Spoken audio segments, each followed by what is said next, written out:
Welcome to my journey through the Bible. This will be applications you can apply to your life and a little more in depth about the chapter. We are in 1 Samuel 15, verses 1 through 35. And Samuel was told to destroy the Ammonites. But Saul kept the king and the best of the land. And Saul lied about what he did. Saul said, "I destroyed all of the Ammonites, but yet I kept the king.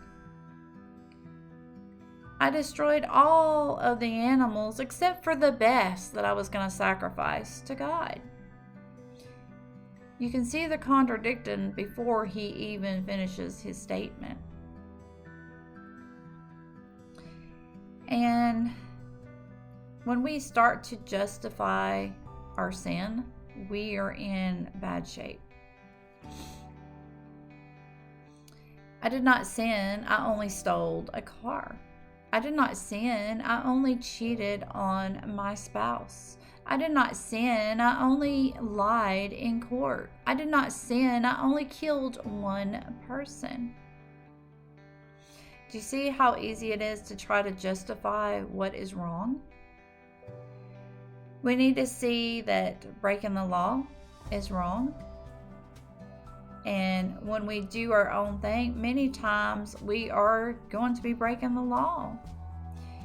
And it's going to cause us more trouble, more heartache.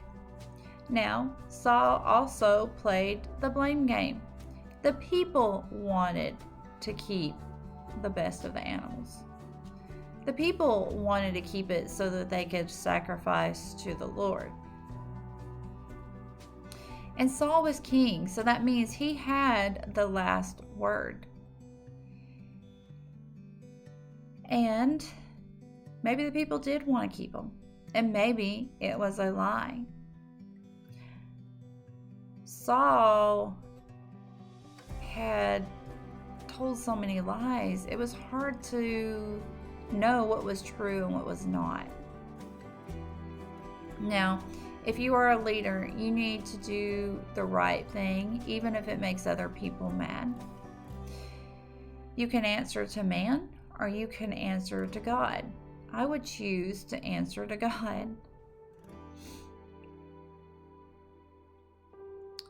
And when we lie over little things, we begin to lie over bigger things.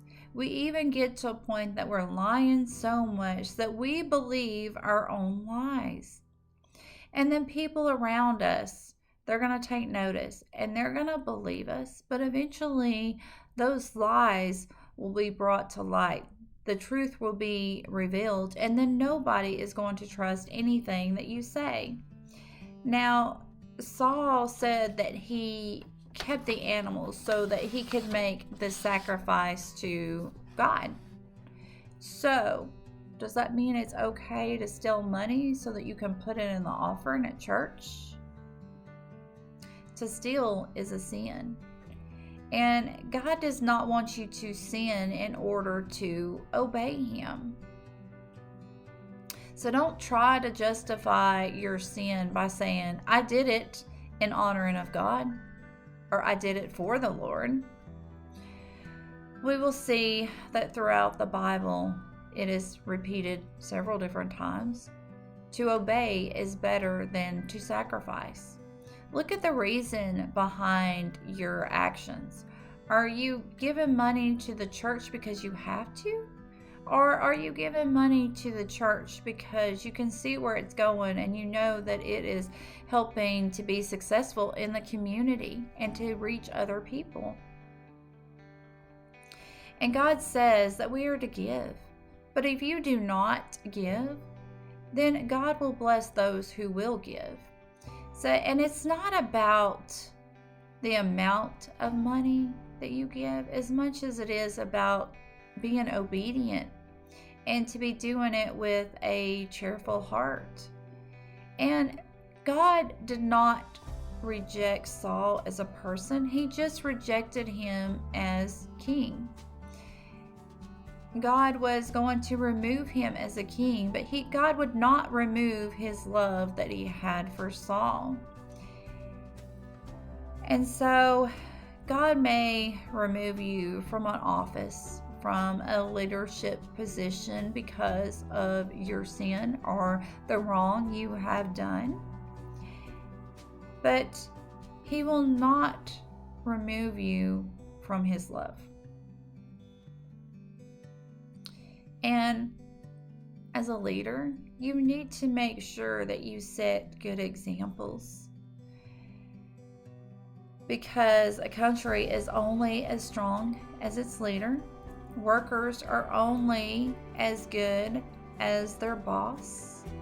If the boss does not care about the work, then the workers are not going to care either. And if a leader is doing wrong, then most likely his followers are going to think that that's okay, and they're going to follow in his same footsteps. So we need to make sure that we set a good example for those around us. And it doesn't really matter what is at the end of your name. It doesn't matter what your title is.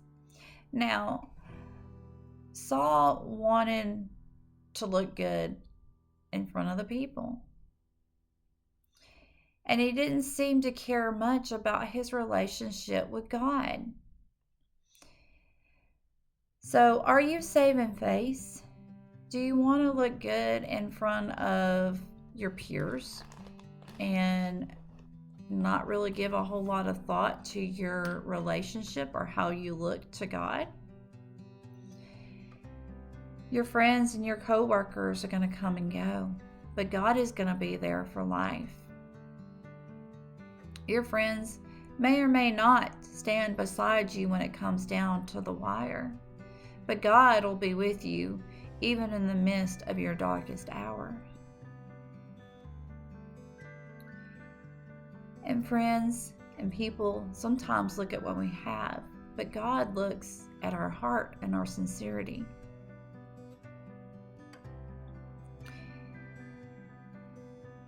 And on Judgment Day, your friends are not going to be standing beside you.